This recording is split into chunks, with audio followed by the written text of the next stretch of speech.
Telugu cinema చరిత్రలో ఎంతో మంది నటులు వచ్చి వెళ్ళినా కేవలం ఒకే ఒక్క చూపుతో భయపెట్టాలన్నా, ఒకే ఒక్క డైలాగ్తో నవ్వించాలన్నా, కన్నీళ్లు పెట్టించాలన్నా అది కేవలం కోట శ్రీనివాసరావు గారికే సాధ్యం.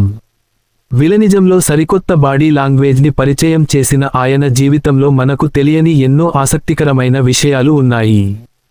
కృష్ణా జిల్లా కంకిపాడులో ఒక ప్రసిద్ధ డాక్టర్ కుటుంబంలో జన్మించిన కోట గారు తండ్రి కోరిక మేరకు బీఎస్సీ పూర్తి చేసి స్టేట్ బ్యాంక్లో ఉద్యోగం సంపాదించారు.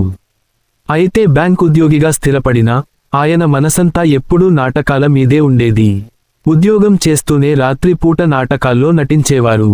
అలా నాటకాలపై ఉన్న పిచ్చితో చివరకు ఆ ప్రభుత్వ ఉద్యోగాన్ని కూడా వదిలేసి మరీ రంగుల ప్రపంచంలోకి అడుగుపెట్టారు.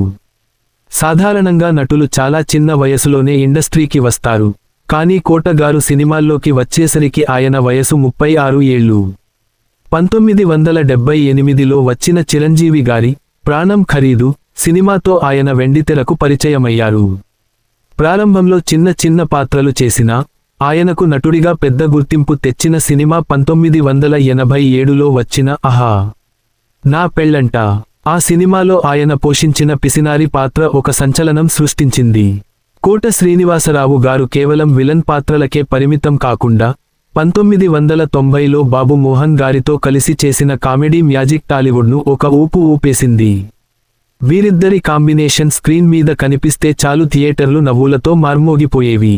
విలనిజం చేస్తూనే అదే క్రూరత్వంలో కామెడీని పండించడం ఒక్క కోట గారికే చెల్లింది.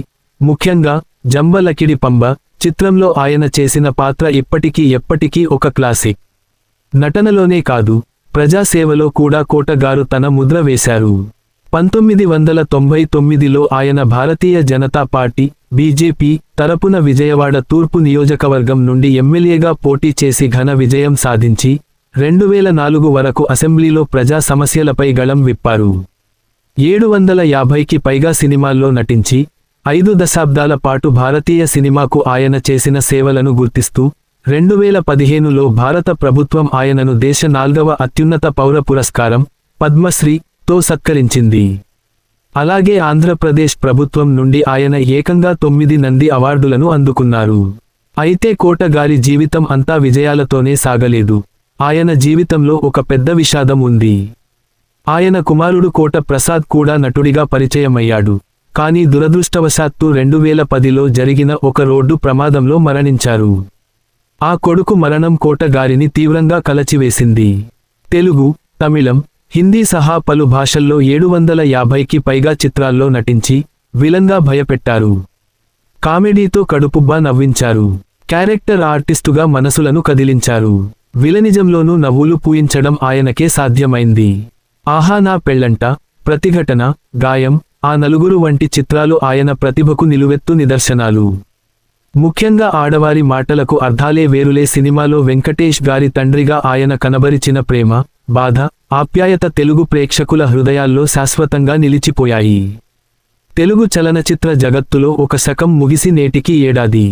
విలనిజంలోనూ నవ్వులు పూయించిన నటుడు, తండ్రి పాత్రలో ప్రేక్షకులను కన్నీరు పెట్టించిన మహానటుడు కోట శ్రీనివాసరావు గారు. ఆయన మన మధ్య లేకపోయినా ఆయన నటించిన ప్రతి పాత్ర ఈరోజుకి సజీవంగానే ఉంది. మరి కోట గారి సినిమాల్లో మీకు నచ్చిన ఐకానిక్ పాత్ర ఏది అనేది కింద కామెంట్ సెక్షన్లో షేర్ చేయండి. మరిన్ని ఆసక్తికరమైన వీడియోల కోసం మన ఛానల్ని ఇప్పుడే సబ్స్క్రైబ్ చేసుకోండి.